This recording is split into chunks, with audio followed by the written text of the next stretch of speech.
So we're exploring this book this month, The More Beautiful World Our Hearts Know Is Possible. And our theme for this month is we see a world in which our theme is actually spiritual guidance and personal responsibility. Spiritual guidance and personal responsibility. And it's really about connection. It's about connection. And so the quote for today is, we see a world, and this is from our global vision, we see a world in which spiritual guidance is valued. We see a world in which spiritual guidance is valued. Now we're in Mother's Day, and we see that bond between mother and child, the mother having carried the child in her body, there is a physical connection to that child that can be a very beautiful thing. But not everyone has had the experience of connecting with their mother once they arrived on the planet. Some people were taken from their mothers. I have friends who got pregnant when they were 14 in Catholic school, got sent away, and then their children were adopted. They had no choice in the matter. The parents arranged everything, and then they just went back to school like nothing had happened. They just missed a year of school, and boom, no child. But lots of us have had an experience like that wonderful picture of the dolphins, where we believed that our mothers were like the source of all. And our mothers and fathers were like our gods. They provided everything we needed. They provided our sustenance. They provided our love. They provided the touch, the connection, the joy of being in the world. And the same was true of our idea of God. We thought that God was something outside of us that provided for us. That God was not who we were, that God was something out there, and that this God got angry, just like dad or mom, that it, rewarded and punished, all of those things. So in our early descriptions of God, we have this whole idea of that early experience that we had of parents being our God. So we call it Father God or Mother God. We're still in that place of it's outside of me and it's something that's giving me something. And I have to be good, because if I'm not good, if I don't follow the rules, then I'm not going to get that love and I'm not going to get that support. But we've been evolving to realize our true connection with this invisible essence that created everything. And Jesus and Buddha and some of the other masters, even Moses, there were connections that said, wait, it's not about the big daddy outside or the big mommy outside. It's about the love within us. It is about connecting with one another in love. It's about all of us being one in that love. And then we came along to science. Now, the original part, 200 years ago, there was no such term as scientist. No. Everybody practiced a methodology that we called science, because it just meant we followed certain rules and we said, okay, I got it to work this way the first time. Can I get it to work that way again? And can you get it to work that way too? Because if you can work it that way, then we've proved that whatever that is, it works. The original philosophers were scientists. They were trying to figure out how to do things like measure the height of buildings or the height of a They were working out mathematics and things of that nature because they were trying to figure out the rules of the earth, how the earth worked. And we called the rules that they came up with physics. But at the same time, we had metaphysics, the world of the invisible, the other stuff that's going on here. How do we get along with each other? What kind of beings do we have to be to enjoy this experience we call life? So in science, a couple hundred years ago, we came up with this whole idea that the world was like a big clock and everything was mechanical. And if we could just figure out how the mechanics worked, everything would be cool. And so we did wonderful things by figuring out all the mechanics and figuring out how everything worked. And we had all kinds of breakthroughs in industry and in medicine and all of these different areas that we developed new things. And yet, we thought that everything was material and that we could figure it all out. Now, Eisenstein calls all of this the age of separation, where we thought we were all rugged individuals and we could all do it ourselves. And we didn't need other people to do it. But it was a lie because we always needed other people to do it. But we kept thinking we were doing it. But we weren't doing it. We couldn't have done it without others. But we were thinking we were separate. And we sort of have that, oh yeah, this is my body and that's your body, so we must be separate. Well, in the physical world, we may think we're separate, but if we look at the quantum world, we are all exchanging particles right now, folks. We are all exchanging little atoms, little photons and neutrons and electrons and who knows what other kind of trons are in there. We are exchanging all of this stuff right now because at the quantum level, it doesn't have these boundaries that we think we have. And all of these little particles, Eisenstein posits, he thinks all the particles have choice because they have figured out, we used to think that everything was, had evolved because the way we read the Bible, we thought, okay, it happened in 6 days and every creation has happened, it's over, done. No. Creation is still happening. Evolution is still happening. And it's not happening with us individually. There is a tree, I can't remember where this tree is, but there is a tree that can only have new trees sprout if a certain bird has eaten the seed and pooped it out. And then it's been treated so that it could actually grow. Redwood trees, if we have fires, that allows more redwood trees to grow. So we have all of these interactions where things are interconnected. And so we're realizing that we have to go away from the age of separation. Right now, we are at the sort of the top of the pyramid in the age of separation.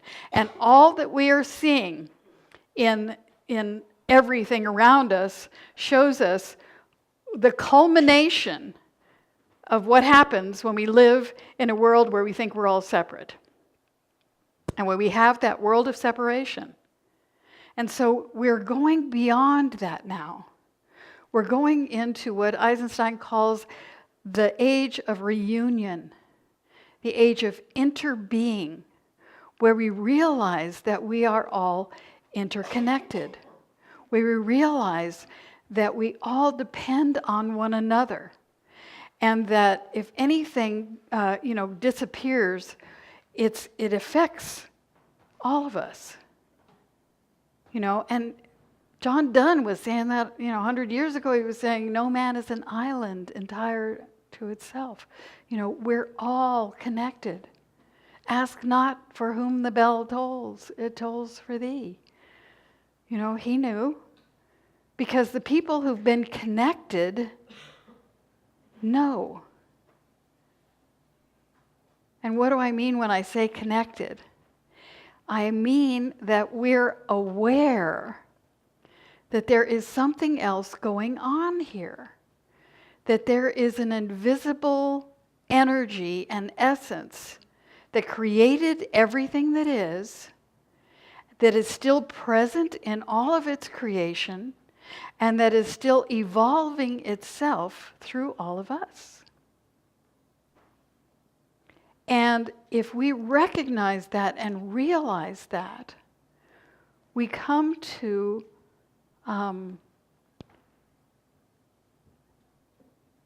see that there is more information available to us than we had known.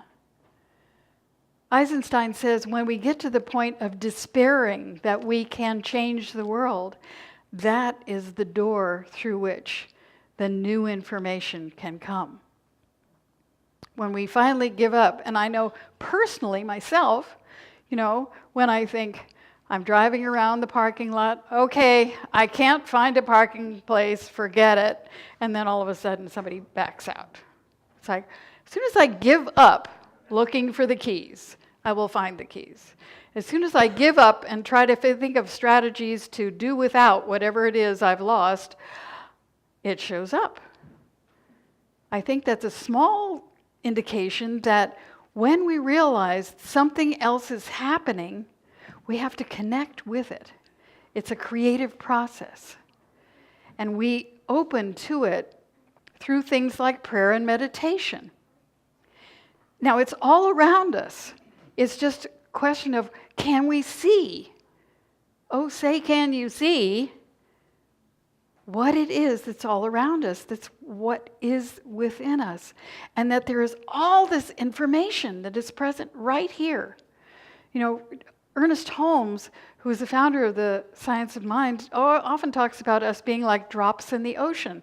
We are all, every drop of the ocean contains the ocean.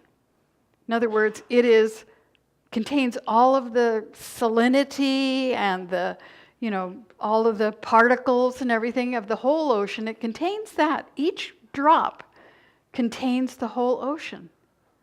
But it is not the whole ocean. And does each drop realize that there is an ocean? And so we're the drops, and the question is, can we realize that there is a huge ocean that touches every continent and that transforms itself from ocean to cloud to rain to river and back into ocean again? Can we realize that there is something larger going on here? When we pray in this particular philosophy, we are not interceding with God on your behalf. We don't do that. We are not beseeching this thing outside of us on your behalf for something. No, we are doing what little particles do. At the quantum level, the particles experience what is called coherence. Scientists can connect these two particles. And once those two particles have been connected, as I heard one physicist say, you could put them at opposite ends of the universe. And what happened to one particle would immediately happen to the other particle simultaneously, faster than the speed of light, faster than any physical rule that we know. Instantaneously, both particles are immediately affected. They have done this with human beings. They had them meditate together for 20 minutes. And then they took these two people and put them in what's called a Faraday cage. It's a room that has no way that any kind of particle or transmission could get through. You couldn't get a microwave or a radio wave or a TV wave or any kind of wave to get through. So they're completely shielded from any kind of communication that we know of. And one person is just sitting there in the room, la la la. The other person is sitting in the dark, and then they turn on the lights. So the person who's been sitting in the dark their eyes are dilated because they're in the dark, and then they turn on the light and their eyes immediately, shrink down so that, they don't get all that blaring light in their eyes. The person in the other room, their eyes will also contract. Their pupils will contract at the same time. They've done many, many types of experiments like this. So when we are praying with you, what we're doing is we are cohering. We're creating a coherence. We talk about the presence of this something else, the presence of this song of the sea, this presence of the ocean of consciousness. And we talk about that to expand our awareness of it internally. We're talking to ourselves. When I'm praying for you, I'm talking to myself. And I'm talking to myself about you. And I'm knowing first the presence of God, and then I am knowing for you. First I'm knowing for myself, oh yeah, I'm one with that big thing. And what I know is, so is this other person. That other person is then there too. So we're creating an entanglement. We're creating a coherence. We're creating a connection in this invisible quantum realm. And then we are putting some words around a feeling tone that allows us to call forth that which that individual person is desiring in this prayer. Because we're wanting something, and the something, even if it's a thing, results in a feeling. And so, what is the feeling? Because it's the feeling that goes into the universe. It's the feeling that generates the activity of the particles that are creating that law of attraction to bring that we desire to us. But then the question is, will we recognize it when it shows up? Because we may have a certain idea about how we think it should look. So in a couple of weeks, I'm going to a wedding for a minister. And a few years ago, this minister and I were having a conversation. I think it was down at Asilomar, and she was talking about how she really wanted to have a partnership. She wanted to find a partner, a mate. And so I prayed with her, and I reminded her after the prayer to just remember that this person might not look what she thought he should look like, but she should be open to whatever showed up if it felt right. And sure enough, she's getting married in 2 weeks because she was open to that coherence. Because even when we establish the coherence, you're at choice because you have free will. You have a choice whether you want to stay in that coherence or not. We establish that coherence. We establish that connection, that feeling tone, that realization of what it is that would give us, whatever it is. What would it do for us? What would it mean to us to have this thing? How would it feel?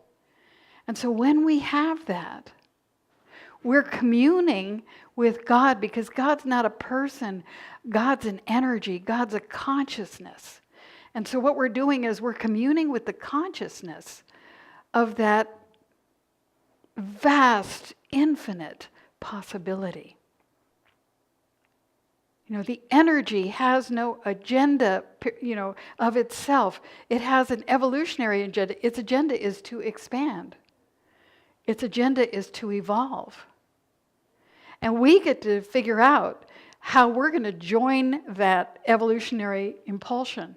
We get to figure out how we want to show up to be that in the world. How do we give our love? because that's what it's all about. How do we give our love to the world? How do we receive love in the world? Because it's not just giving, it's receiving. How do we give and receive love? How do we have this communion? The communion is an intimate act of sharing. It's an intimate act of fellowship.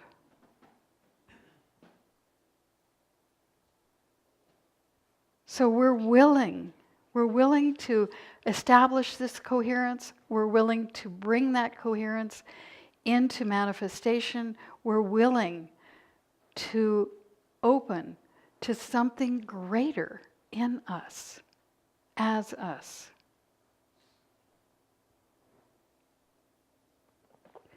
Ernest Holmes says, he does these wonderful meditations. And